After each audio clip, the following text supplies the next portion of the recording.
সরকারের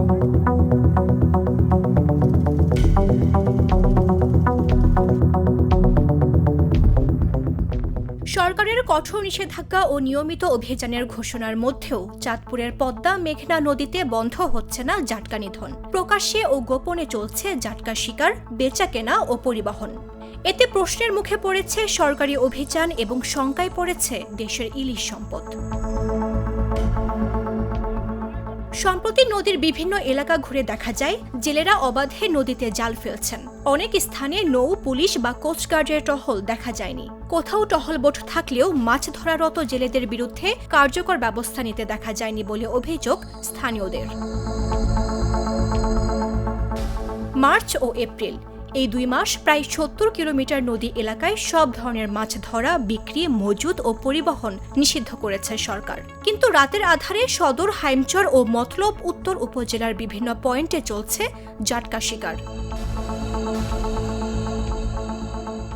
স্থানীয় জেলেরা বলছেন, আগের মতো কড়া নজরদারি নেই। অনেকেই আশঙ্কা করছেন এভাবে জাটকা নিধন চলতে থাকলে সামনে ইলিশের উৎপাদন কমে যাবে।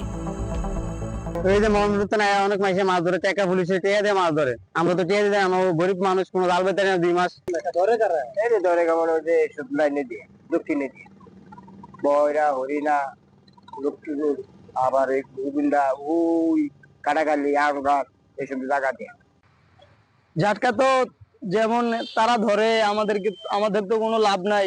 কেজিতে 20 টাকা, 30 টাকা, 10 টাকা ইনকাম হয়। তো এখন কি করবো? পেটের দায়ে এগুলা ব্যস্ত আছি, নাইলে তো এগুলো আমরা ব্যস্তাম না। আমাদের এই মাছটা হলো আসে বয়রার থেকে। তো আমাদের মাছজন আমাদেরকে বিক্রি করতে দেয়, বিক্রি করে আর কাছে টাকা দিয়া যা আমগো মজুরি যা তা পাইতো আমাদেরকে দিয়ে দেয়। ইলিশ গবেষক ডক্টর মোহাম্মদ আনিসুর রহমান বলেন, নির্বিচারে জাটকা নিধন চললে ভবিষ্যতে ইলিশ উৎপাদন মারাত্মকভাবে ব্যাহত হবে। আজকের জাটকায় আগামী দিনে এর বড় ইলিশ। তবে যদি নির্বিচারে সেই জাটকা বা ছোট ইলিশ ধরা হয়ে যায়, তাহলে সামগ্রিকভাবে ইলিশ উৎপাদনের উপরে বিরূপ প্রভাব পড়তেই পারে। এটি একটি শঙ্কার ব্যাপার। শতকরা 70 থেকে 80% জাটকা যদি সংরক্ষণ করা যায়, তাহলে আশা করা যায় ইলিশের সামগ্রিক উৎপাদন অর্থাৎ ম্যাক্সিমাম সাস্টেনেবল ইল্ড এটি বজায় থাকতে পারে। এই চ্যালেঞ্জ মোকাবেলা করতে পারলে আশা করা যায় ইলিশের উৎপাদন তখন 6 লক্ষ মেট্রিক টনে পৌঁছে যেতে পারে। মৎস্য বিভাগ জানায়, গত 1 মাসে অভিযান চালিয়ে 140 জেলেকে আটক করা হয়েছে।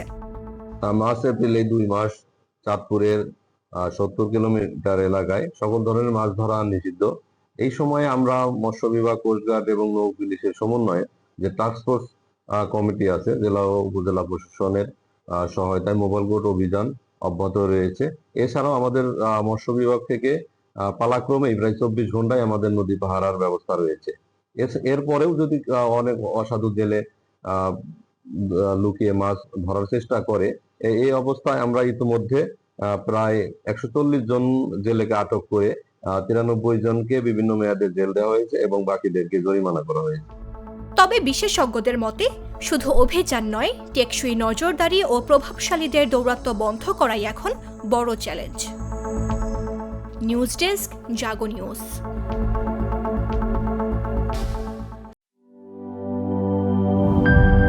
ইউরোপ, এশিয়া, আমেরিকা, যেখানে যাই বিশ্বের 145টি দেশে আজ ফ্রুটো পাই।